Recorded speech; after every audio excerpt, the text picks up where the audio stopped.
उत्तराखंड में बंदर, भालू, बाघ और सूअर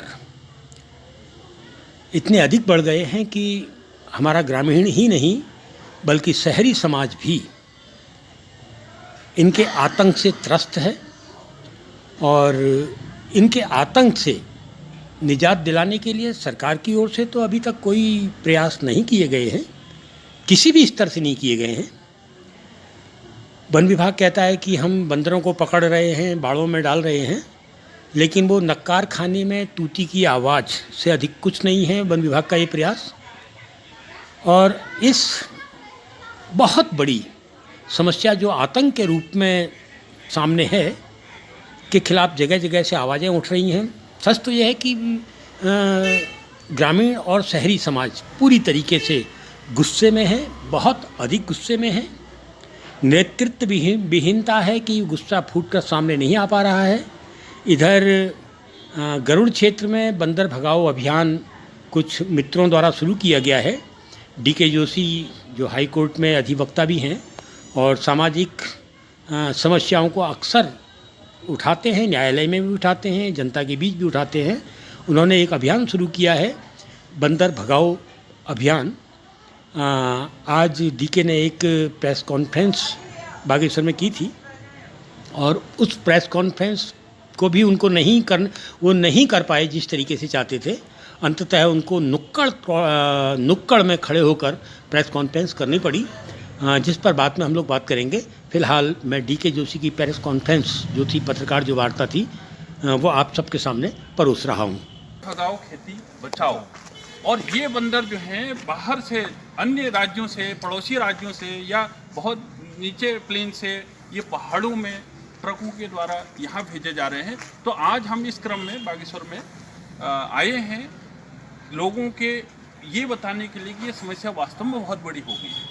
अब हालांकि अब यहाँ आते आते सिनेरियो बहुत सारी और भी है जो अभी हम इस बारे में कहना चाहेंगे कि यहाँ कोई होटल में, या ये तो टीआरसी है, कुमाऊं मंडल विकास निगम का टीआरसी है।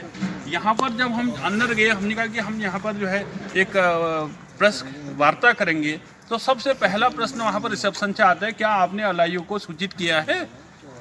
मैं तो बड़ा भौचक्का रह गया। मैं एडवोकेट हूँ, हाईकोर्ट में प्रैक्टिस करता हूँ, कानून का विद्यार्थी हूँ।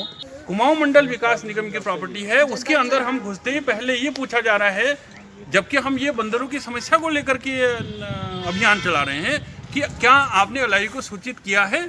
और दूसरा, नहीं तो हमारे पास डीएम साहब से जो है लंबा चौड़ा नोटिस आ जा रहा है। तो ये प्रजातंत्र कहाँ चला गया है? इस प्रजातंत्र को कैद किसने कर दिया है? ये प्रजातंत्र का गला कौन घोट रहा है? तो इसलिए हमें नुक्कड़ प्रेस कॉन्फ्रेंस करने के लिए मजबूर होना पड़ा है। हम बाहर अब यहाँ खड़े करके नुक्कड़ प्रेस कॉन्फ्रेंस कर रहे हैं। ये हमारे बागेश्वर के प्रशासन की स्थिति है। ये प्रजातंत्र की ये गत आज हो गई है। गाँव को तो इन्होंने इतना मतलब उपेक्षित कर दिया। बल्कि मैं आपको बताऊं कि अभी ग्राम प्रधान की 10 दिन पहले हमारे दर्शनी ग्राम प्रधान में जो है हमने हाईकोर्ट के माध्यम से भी उसमें याचिका डाली। उसे अभी भी शपथ तो हो गई 10 दिन पहले, लेकिन अभी चार्ज नहीं दिया है। तो ये प्रजातंत्र का गला घोटने का काम भी अलग से हो रहा है। अभी तक नहीं, तो ये समस्या है। तो बहरहाल ये हम अभियान के क्रम में अभी उससे बात कर लेंगे अलग से। अभी तो हम इस मुद्दे पर बात करेंगे। अब वाले कारण तो हमने नहीं जाना, लेकिन कारण स्पष्ट है कि वो उदासीन थे, उदासीन रहेंगे। फिर मैंने डीएम साहब को सुबह 9:45 बजे फ़ोन किया। मैंने कहा, डीएम साहब ये तो बड़ी हद हो गई है कि शपथ तो हो गई लेकिन चार्ज नहीं मिला। पहले तो ग्राम विहीन गांव, मतलब प्रधान विहीन गांव हो रहा था, अब चार्ज विहीन ग्राम प्रधान हो गया। तो उन्होंने तुरंत शायद फ़ोन किया है वहाँ पर, और वो फिर वहाँ से फ़ोन आया कि भाई कल ये चार्ज होगा।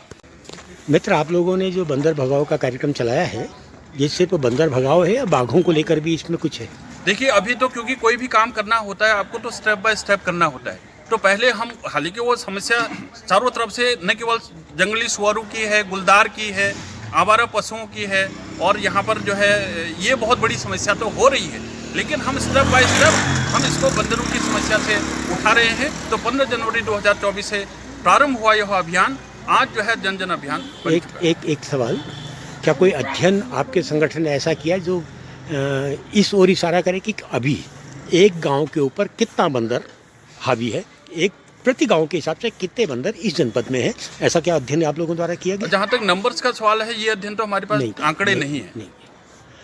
ऐसा कुछ है, कोई टीम ऐसी बनी जो इस प्रकार के आंकड़े भी करेगी, नुकसान कितना प्रतिदिन कर रहे हैं और कितने बंदर आपको प्रभावित हैं सब खेतों में, ऐसा कोई टीम है आपका जो करेगी भविष्य में? जाहिर है ना, नुकसान तो जग जाहिर है, सबको दिखाई दे रहा है। जहाँ तक नंबर एकेडमिकल तरीके से सवाल पूछ रहा हम तो हूँ इस अभियान को ये कह रहे हैं कि बंदर भगाओ खेती बचाओ, ये शासन प्रशासन जिम्मेदार लोगों अभी का ऐसा काम। कोई टीम नहीं है जो इस तरह का अध्ययन कर रही है।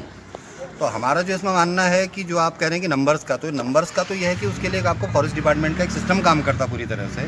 बंदर उनके हैं, प्रॉपर्टी उनकी है, तो नुकसान बंदरों के द्वारा हो रहा है। आप ये कह रहे हैं कि आप फॉरेस्ट विभाग की बात मानेंगे, फॉरेस्ट उन्हीं विभाग के आंकड़ों पर चलेंगे? आंकड़ों पे चलेंगे नहीं, उनको ये मैनेजमेंट तो उनका उस काम हिसाब करना से है। तो उस हिसाब से तो आपको गांव के आसपास जनपद में 3 या 4 ही बाग दिखाई देंगे, नहीं, तो जबकि क्षेत्रीय लोग जो बताते हैं